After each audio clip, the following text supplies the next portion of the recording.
no lo podían salvar, solo Cristo era quien podía salvarle. Y es por eso que Él, cuando Él se humanó, Él vino con el propósito de morir por nosotros, hermanos. Porque era la única manera en que pudiéramos pues tener esa relación íntima y personal con Él.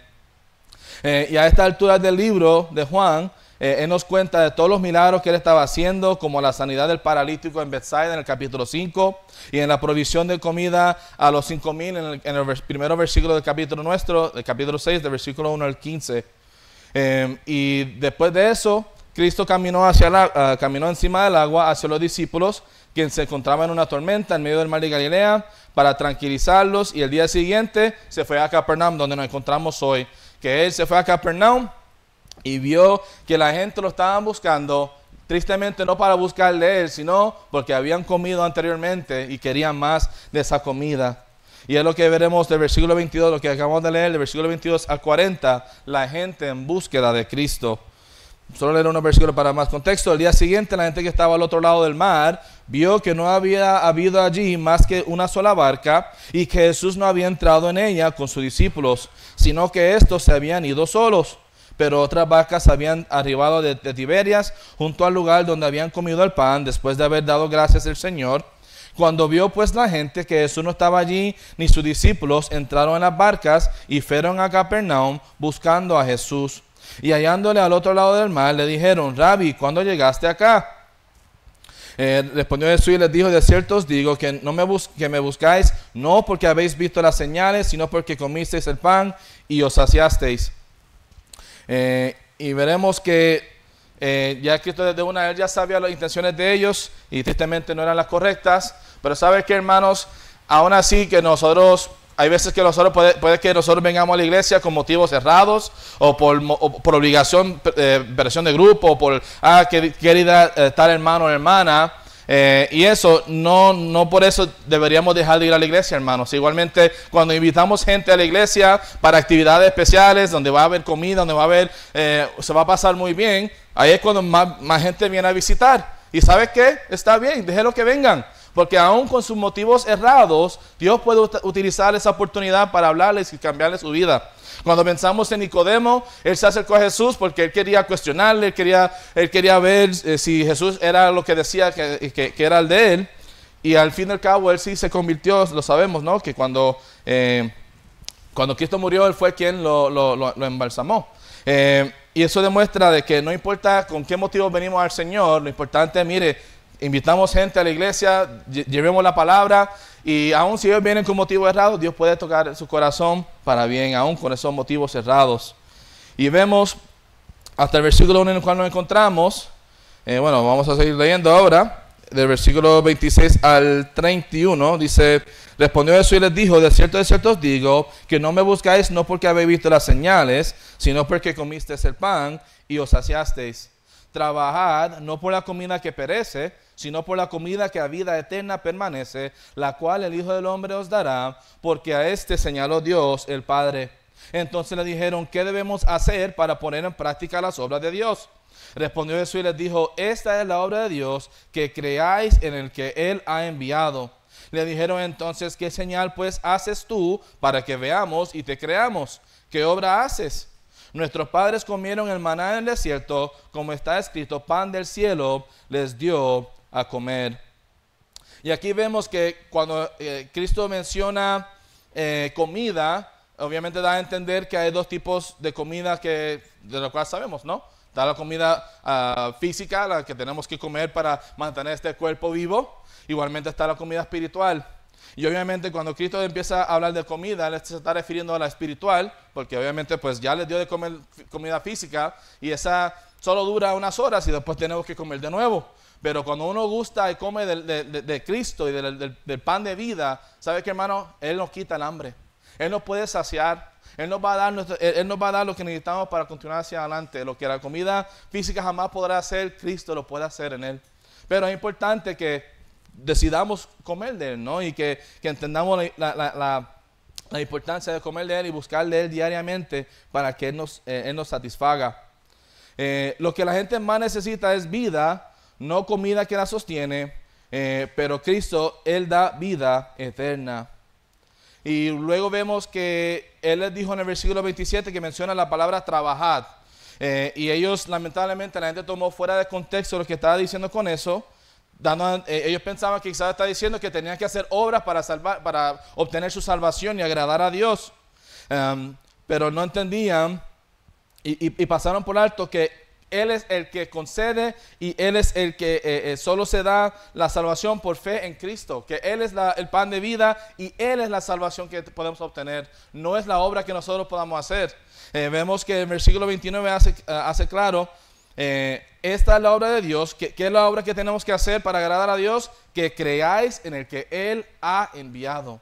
Hermano, no se crea que por venir a la iglesia y hacer obras para buscar agradar a Dios va a agradarle, hermano. Eso jamás le va a poder agradar. Si no tiene una relación personal e íntima con Dios, de nada va a valer las obras que hagamos. Es importante que hagamos las obras, como está diciendo el hermano Rigo, que las hagamos para demostrar nuestra salvación, en agradecimiento a Dios por lo que Él ha hecho por nosotros. Ahí es que sí, las obras buenas tienen un propósito, pero fuera de eso no pueden agradar a Dios, porque lo que Él quiere es nuestro corazón, hermanos. Él quiere que nosotros nos sometamos a Él y estemos dispuestos a que Él haga su voluntad en nuestra vida, y ahí es cuando podremos cumplir el propósito que Él tiene para nosotros. Y es por eso que la Biblia habla en Efesios 2, 8 al 10, y hace claro que no hay nada de que nosotros podamos gloriarnos, sino creer en la respuesta, sino poner nuestra fe en el Señor. Efesios 2, 8 y 10, versículos muy famosos, ya todos lo más seguro lo conocemos bien. Para recordatorio: porque por gracia sois salvos por medio de la fe, y esto no de vosotros, pues es don de Dios, no por obras, para que nadie se gloríe. Porque somos hechura suya, creados en Cristo Jesús para buenas obras, las cuales preparó de antemano para que anduviésemos en ellas. Y algo triste que verán a través de todo el libro de Juan es que cada vez que Jesús está predicando y llevando su palabra, siempre habrá un momento en donde la gente toma fuera de contexto lo que está diciendo y se pierde la belleza espiritual de lo que Él está queriendo decir. Y eso es lo que veremos del versículo 32 al 40. Y Jesús les dijo: de cierto os digo, no os dio Moisés el pan del cielo, mas mi Padre os da el verdadero pan del cielo. Porque el pan de Dios es aquel que descendió del cielo y da vida al mundo. Le dijeron: Señor, danos siempre este pan. Jesús les dijo: yo soy el pan de vida. El que a mí viene nunca tendrá hambre, y el que en mí cree no tendrá sed jamás. Mas os he dicho que aunque me habéis visto, no creéis. Todo lo que el Padre me da vendrá a mí, y al que a mí viene no le echo fuera. Porque he descendido del cielo no para hacer mi voluntad, sino la voluntad del que me envió. Y esta es la voluntad del Padre que me envió, que de todo lo que me diere no pierda yo nada, sino que lo resucite en el día postrero. Y esta es la voluntad del que me ha enviado, que todo aquel que vea al Hijo y cree en Él, tenga vida eterna, y yo le resucitaré en el día postrero. Aquí vemos Cristo haciendo la aclaración de quién fue que proveyó la maná del cielo, cuando en el versículo 32, en el versículo 31, la multitud está diciendo: nuestros padres comieron del maná del cielo. Y ellos pensaban que era Moisés quien les dio ese maná. Y Jesús hace la aclaración: recuerde que Moisés, por tan gran siervo que fue, y la Biblia dice que fue el hombre más manso, recuerde que Moisés sin Dios era un hombre. Quien hacía las obras y los milagros era Dios a través de Moisés. Pero era siempre Dios. Recuerden, hermano, que no es el hombre el que hace las grandes cosas, es Dios que hace las cosas a través del hombre. Y Jesús hace claro de que, miren, no fue Moisés que hizo esas cosas, hizo esos milagros y les dio el maná, fue Dios. Él le proveyó esa comida a ustedes. Y como del mismo modo que Dios le suplió la necesidad de Israel en el pasado, a través de ese maná cuando estaban en el desierto, ahora Dios le estaba dando el verdadero pan de vida, quien era en la persona de Jesucristo, que estaba ahí enfrente de ellos. Y muchos de ellos lamentablemente perdieron vista de ellos, no captaron lo que Jesús realmente estaba diciendo. Cristo era y es el verdadero pan del cielo, no solo para Israel, sino para todo el mundo. La salvación está abierta para todos. Y eso es lo maravilloso, hermano, de que, como igualmente hermano yo estaba mencionando, nosotros somos pecadores, hermano, y no merecemos nada de Dios. Y aún así Dios nos da la oportunidad de ser salvos y tener una relación con Él y ser llamados hijos de Dios, aunque jamás podremos repagarle. Jamás lo seremos dignos de ello. Y no importa cuántos pecados, cuán grande, cuán pequeño, de qué forma, contra quién. Miren, mientras tanto usted esté dispuesto a arrepentirse de su pecado, Dios le puede salvar. Porque Él nos ama y Él quiere que todos tengamos una relación personal e íntima con Él. Y vemos en el versículo 35, una de las 7 declaraciones yo soy, que es lo que me encanta de este libro es esto, de que como Cristo hace enfático y claro, Él es el Mesías, hermanos. Él es el Salvador y Él es nuestra única esperanza para la vida, en nuestra vida. Versículo 35, Jesús les dijo, yo soy el pan de vida. El que a mí viene nunca tendrá hambre y el que en mí cree no tendrá sed jamás.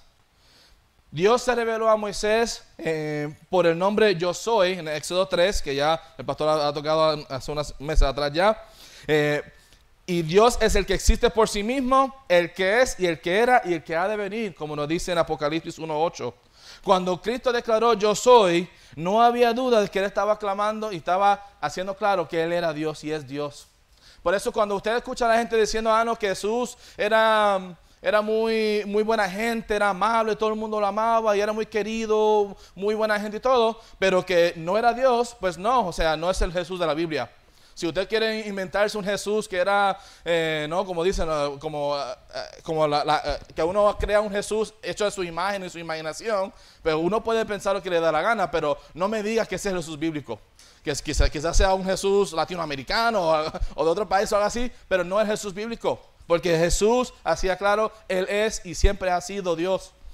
Y lo que me encanta de esta verdad de que Él dice de que, en el versículo 35 que dice que el que a mí viene nunca tendrá hambre y el que en mí cree no tendrá sed jamás, a mí me hace pensar en el dicho, dale un pescado a un hombre y come un día. Pero si le enséñale a pescar y ahí le suple de por vida, ¿no? Que sabe cómo sostenerse. Yo siento que ese dicho va de la mano con este pasaje, ya que cuando uno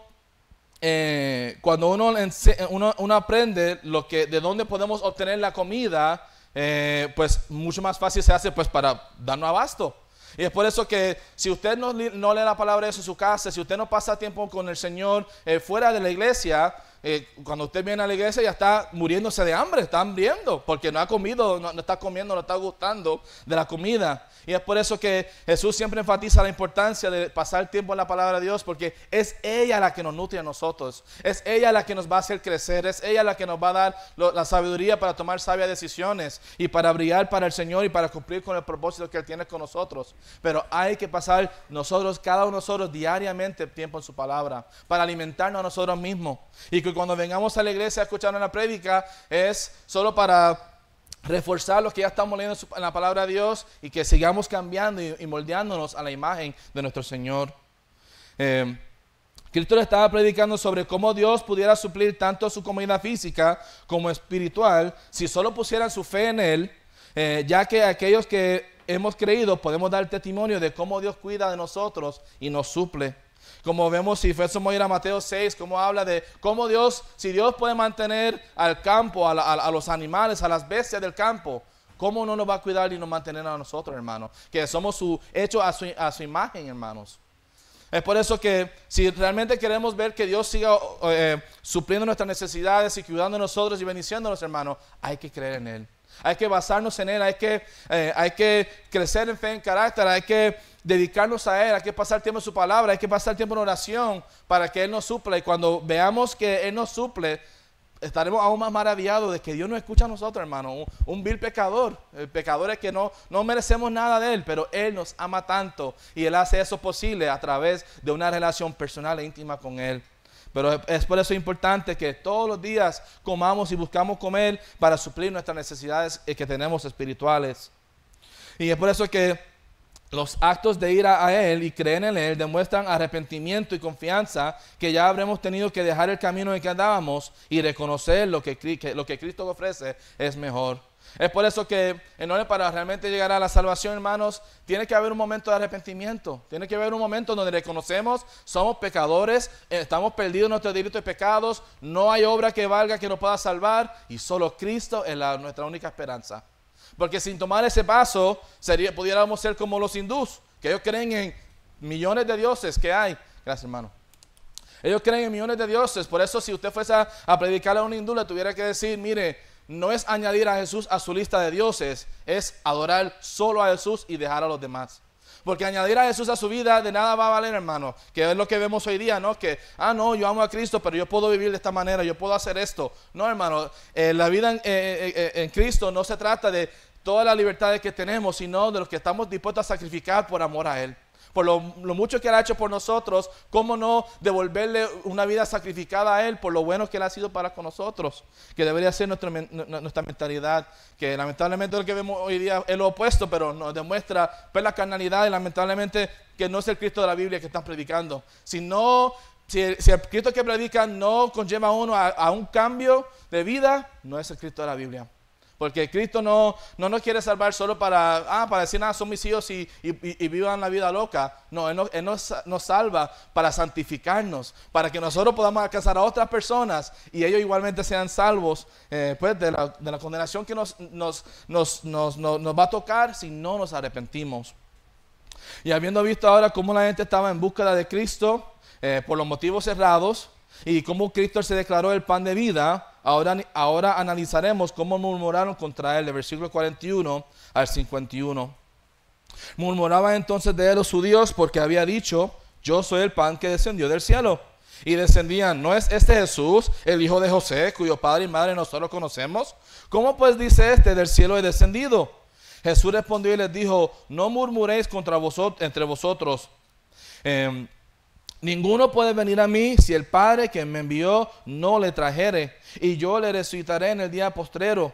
Escrito está en los profetas, y serán todos enseñados por Dios. Así que todo aquel que oyó al Padre y aprendió de Él, viene a mí.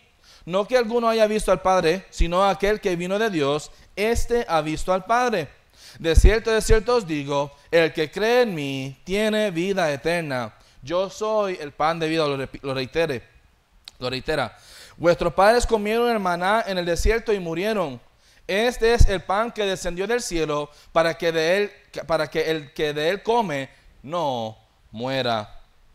Los judíos empezaron a murmurar y cuestionar a Cristo por haber dicho que descendió del cielo, como vimos en el versículo 38, y hacerse igual a Dios.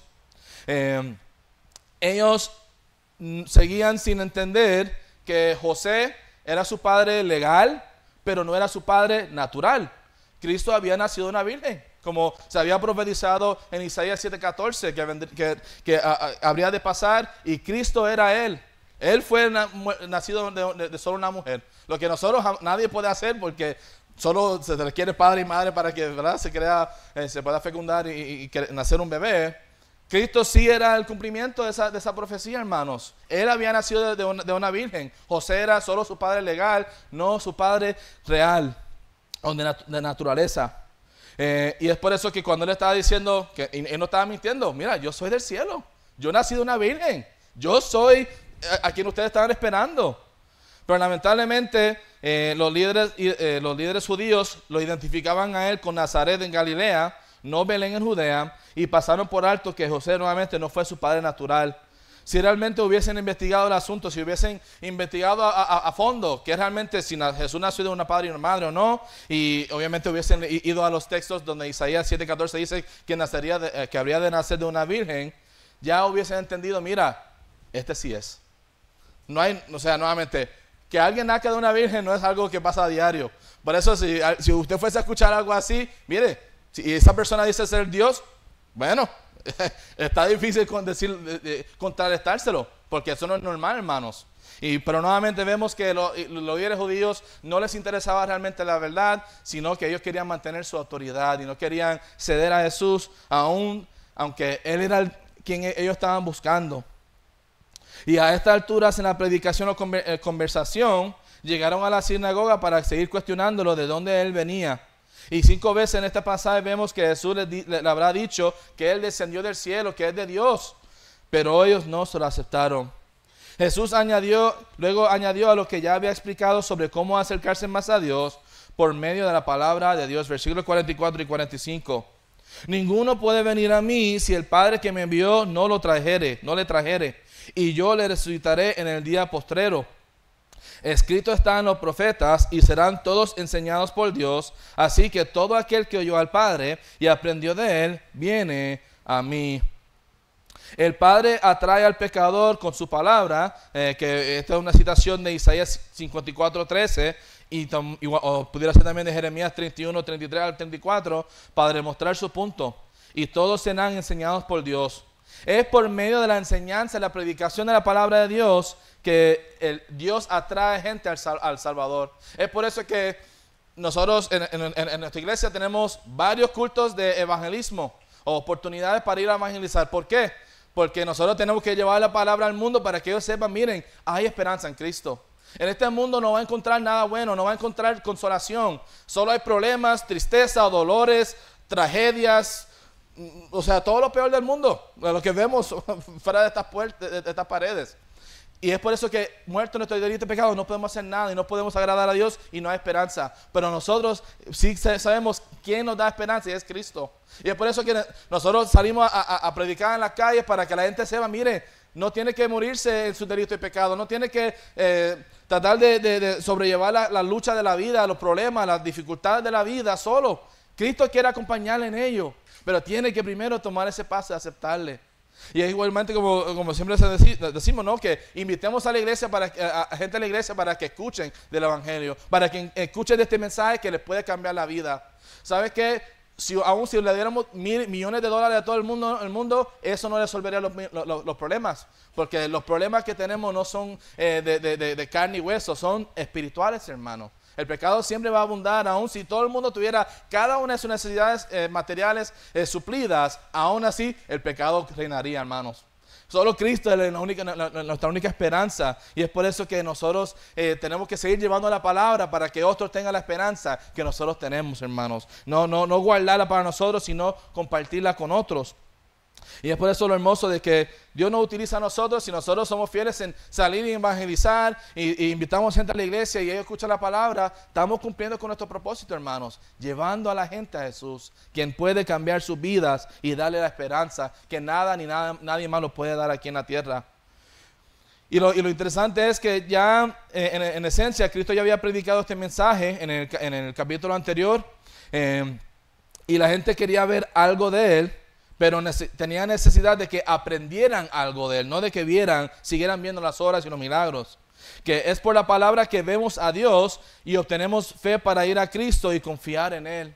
Es por eso que es imposible que un cristiano crezca naturalmente y bien si no pasa tiempo en la palabra. Porque es ella la que nos enseña a Dios. Es ella que nos ayuda a comprender cómo es Dios, por qué Dios es así y cómo agradarle con nuestras vidas. Que lo que Él quiere es nuestra sumisión a Él, a su voluntad. Y confiar en Él, que lo que Él pone en nuestra vida y permite que pasa es para nuestro bien.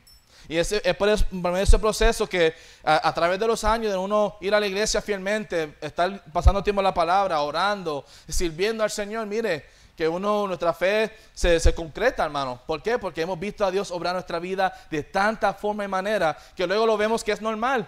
¿Por qué? Porque Dios es bueno, hermano. No es nada de nosotros, nada de lo que nosotros logremos es por nosotros, o por lo guapos que somos, o lo talentosos, o lo fuerte, o nada de eso, hermanos. Dios obra a nosotros porque Él nos ama y porque Él es Dios. Y Él quiere demostrar su poder en nuestra vida. Pero eso solo pasa a través de ese proceso constante de nosotros estar alimentándonos en Él y buscando a cumplir su palabra. Y cuando Cristo procede a mencionar el maná, nuevamente lo menciona para compararse con Él y hacer su punto principal más claro. ¿Por qué es importante que la gente reconociera que Jesús es el pan de vida que descendió del cielo? Porque los que comieron del maná murieron, mientras los que comen del pan de vida obtienen vida eterna y son saciados. Es por eso que cuando vemos, si fuésemos a ir a regresar al Antiguo Testamento y ver a cuando Israel comió del maná y el milagro que fue y todo eso, recuerden, hermanos, que comieron del maná, pero como quiera luego murieron y ahí quedaron. Pero mientras tanto, cuando uno come de Cristo, mire, tenemos vida eterna, hermanos. Tenemos esa esperanza de que este cuerpo mortal sí va a morir algún día, pero si nosotros nos saciamos en Cristo, algún día vamos a verle cara a cara, hermanos. Y vamos a estar en el cielo y habrá valido la pena todo lo que habremos sufrido aquí en la tierra cuando le veamos, hermanos. Y estemos allá en su presencia, gozándonos con Él, agradeciéndole por lo que Él hizo por nosotros. Y es por eso que vemos, y con este contexto es importante entender que el maná era importante, era maravilloso y todo, pero jamás se compara con Cristo, quien es el pan de vida. Mientras tanto, mientras el maná fue útil para sostener la vida de los judíos, Cristo da vida a todo el mundo que está dispuesto a creer. Los judíos murieron aunque comieron del maná, pero una vez uno recibe a Cristo por dentro, vivirá por siempre. Cuando Dios envió el maná, solamente fue un regalo, algo temporal. Pero cuando Él envió a Jesucristo, Él dio de sí mismo, porque Jesucristo es Dios y es su Hijo. No le costó a Dios tanto el enviar el maná, porque nuevamente Dios es Dios. Él puede hablar y crear la maná con su mera palabra. Pero sí le costó a Él muchísimo cuando Él envió a su Hijo unigénito, porque nuevamente Jesucristo es Dios y es una parte de la Trinidad. Los judíos tuvieron que comer maná todos los días para seguir viviendo. Mientras tanto, el pecador que pone su fe y confianza en Dios, en Cristo, una vez por todas es librado de la condenación y le es concedido la vida eterna para siempre. Nosotros como creyentes deberíamos brillar y reflejar lo que es una vida nueva en Cristo, demostrando y sobre todo buscando evitar enfocarnos en lo material, sino en lo espiritual, hermanos. Sabiendo que todo lo que tenemos aquí es temporero, es temporal, no permanecerá hasta la eternidad. Solo lo que hacemos para el Señor es lo que va a durar, lo que va a perdurar, hermanos. ¿Cuánto dinero usted ganó? ¿En qué casa vivió? ¿En qué vecindario? ¿En qué país? ¿Qué posición en el gobierno logró tener? Nada de eso va a valer en el cielo, hermanos. Lo que habrá valido es qué hicimos para Dios. Es lo único que va a perdurar, hermanos. Por eso, claro, siempre tenemos que suplir nuestras necesidades físicas en el momento, pero que no sea nuestra visión no esté puesto en eso, sino en lo porvenir, en la vida eterna que nos sigue, en agradar a Dios, porque eso es lo único que va a perdurar con nosotros cuando lleguemos allá a su presencia. Y habiendo visto ya y analizado cómo la gente y por qué la gente buscó de Cristo y cómo murmuraron contra Él, ahora terminaremos viendo la contienda con la gente en el versículo 52 al 59. Entonces los judíos contendían entre sí diciendo: ¿cómo puede éste darnos a comer su carne? Jesús les dijo: de cierto os digo, que si no coméis la carne del Hijo del Hombre y bebéis su sangre, no tenéis vida en vosotros. El que come mi carne y bebe mi sangre tiene vida eterna, y yo le resucitaré en el día postrero. Porque mi carne es verdadera comida, y mi sangre es verdadera bebida. El que come mi carne y bebe mi sangre, en mí permanece y yo en él. Como me envió el Padre viviente, y yo vivo por el Padre, asimismo el que me come, él también vivirá por mí. Este es el pan que descendió del cielo, no como vuestros padres comieron el maná y murieron. El que come de este pan vivirá eternamente. Estas cosas dijo en la sinagoga, enseñando en Capernaum. Siendo judíos ortodoxos, por naturaleza ellos iban a tomarlo fuera de contexto pensando: no podemos comer tu carne, nosotros no somos, ¿cómo se dice? Los que comen humanos. Carne, sí. Nosotros no somos eso, nosotros no podemos comer carne, Dios no nos permite comer humanos. Pero obviamente estaban mal entendiendo. Él está diciendo: miren, si ustedes realmente quieren salvación, es a través de mí. No es a través de las obras, de los rituales, de la ley. Es aceptarme a mí y reconocer que solo yo puedo salvarle a ustedes, siendo el Hijo de Dios, siendo el Mesías que tanto ustedes estaban buscando y esperando. Pero lamentablemente vemos otra vez donde ellos malentendieron la verdad que Él estaba enseñando al tomarlo literalmente. Y es por esto que cuando pensamos en esto y no lo evaluamos, ¿por qué es importante que la gente coma de la carne y la sangre de Jesús, el pan de vida? Porque aquellos que no coman del pan de Él no permanecen en Él, ni Él en ellos, y están sin vida eterna. La única esperanza que tenemos para tener salvación es permanecer en Cristo, hermanos. comer y gustar de Él. Entender que solo Él es nuestra única esperanza. Ninguna iglesia, ningún pastor, ningún sacerdote, el papa, cualquier líder espiritual de otras religiones, nada de ellos nos puede salvar, hermano. Nada de ellos nos puede ayudar en nuestra vida, cuando vayamos a morir y rendamos cuenta a Dios por nuestra vida. Nada de ellos nos va a ayudar en ese momento. Solo Jesucristo puede. Y es el único que quiere también, hermanos. Pero hay que, cada uno solo tiene que tomar esa decisión de buscar y gustar de Él. Y ver, como vimos aquí en el versículo 58, y que Él lo vuelve a enfatizar para que vean la importancia. Este es el pan que descendió del cielo, hablando de sí mismo, no como vuestros padres que comieron el maná y murieron. El que come de este pan vivirá eternamente. Nuestra única esperanza es Cristo, hermanos. Y tenemos que gustar de Él todos los días para seguir creciendo en nuestra fe y en nuestro carácter, para que Dios nos utilice y cumplir su propósito para con nosotros. Pero cada uno solo tiene que tomar esa decisión. Aunque si tuviéramos familiares inconversos, aún con todo el amor que nosotros tenemos y el deseo que ellos sean salvos, si ellos no toman la decisión por sí mismos, nuevamente nosotros no los podemos ayudar en ello.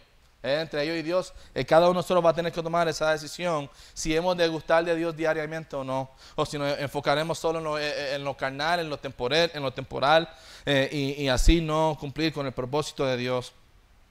Cristo estaba queriendo decir que estaba hablando del mismo, que el que come y bebe y aquello que se convierte en parte de su cuerpo, así tiene que recibirme a mí en lo más íntimo de su ser. O sea, de que del mismo modo que cuando nosotros comemos, la comida que comemos obviamente se hace parte de nuestro cuerpo temporalmente. Así es que Cristo quiere que hagamos espiritualmente. Si hemos de ser como Cristo, tenemos que comer de Él, tenemos que buscar de Él como pan de vida y gustar de Él diariamente para que Él se haga parte de nosotros, nosotros podamos hacernos parte de Él y Él de nosotros, y así cumplir con el propósito que Él tiene con nosotros. Algunos pensaban que quizás al mencionar el versículo 52 al 59 que habla de comer de la carne y la sangre de Él, pensaban que era la Santa Cena, pero veremos cuando se estudia muy ligeramente, se entiende que no puede ser. ¿Por qué? Primero, estaba hablando con un grupo de gente inconversa, no eran las multitudes, no todos creían en Él. Número 2, hizo claro que Él estaba hablando literalmente en el versículo 63. Dice, el Espíritu es el que da la vida, la carne para nada aprovecha. Las palabras que yo os he hablado son espíritu y son vida. No estaba hablando literalmente de carne y sangre. Y también hizo claro que el comer y el beber de que hablaba era esencial para vida eterna, y la Santa Cena no cumple con ellos. Si alguien le fuese a tratar de decir que, no estaba hablando de la Santa Cena aquí, hermanos, no. Él estaba hablando de simplemente, si quieren vida eterna, si quieren tener el gozo, paz y consuelo que solo Dios puede dar, hay que gustar de Cristo, hermano. Hay que ir a Él directamente, no basarnos en nada más, sino en eso. Y que al hacer eso, ¿sabes qué? Dios nos dará la sabiduría para tomar sabias decisiones, para cumplir con el propósito que Él tiene para nosotros, de alcanzar al mundo. Y así podremos enaltecer, exaltar y glorificarlo a Él por lo digno que es y cómo es digno de ello, hermanos. Pero es por eso importante que cada uno de nosotros tomamos esa decisión, que nos comprometamos con pasar tiempo en la palabra de Dios para gustar del pan de vida que es Jesucristo. Porque si el que no lo haga, hermanos, jamás podrá crecer y jamás podrá cumplir con el propósito que Dios tiene para él. Y sobre todo si hay alguien aquí que no le conozca de manera personal y íntimamente, mire, hay que tomar esa decisión. Tiene que reconocer que estamos muertos en nuestros delitos y pecados. No hay ninguna obra, no hay suficiente obra que podamos hacer que nos puedan salvar. Solo aceptar a Jesucristo y la obra que Él hizo por nosotros. Y si lo hacemos, verá, hermano, cómo Dios hará el cambio en su vida y el gozo y paz y aliento que nos da al conocerle y servirle. Pero es solo si nosotros, cada uno de nosotros, decidimos gustar del pan de vida. Señor y Padre Santo, doy gracias, Señor, por este tiempo que tú nos has dado. Doy gracias por cada hermano y hermana aquí presente y la atención a tu palabra, Señor. Gracias, mi Dios, por ser ese pan de vida que enviaste a tu Hijo unigénito Jesucristo, Señor, quien dio su vida en la cruz, Padre. Y nos lleva, como vemos en este libro de Juan, y hace muy claro y enfático que Jesús es Dios, Señor. Y era el Mesías prometido, y Él es el único en quien podemos confiar para nuestra salvación. Te pido, mi Dios, que entre los hermanos, Señor, nos ayudes a nosotros a tener un compromiso claro y vibrante, Señor, a tu palabra. que estemos estudiándola diariamente, estemos enseñándola, predicándola y viviéndola, Señor, para atraer más almas hacia ti, Señor, como es tu deseo y tu anhelo. Y te pido igualmente, Señor, si hay alguien aquí que no te conozca de manera personal, que haga la obra, Señor, en su vida y su corazón, que ellos entiendan que no hay nada ni nada más que pueda salvar, sino a ti, sino tú mismo, Señor, la obra que tú hiciste por nosotros en la cruz. Y te pido que lo atraigas hacia ti con cuerdas de amor, y así en todo y por todo tu nombre sea glorificado. Gracias, Señor, nuevamente por lo bueno que eres, así serás. Y te pedimos todas estas cosas en el santo y glorioso nombre de Cristo Jesús. Amén.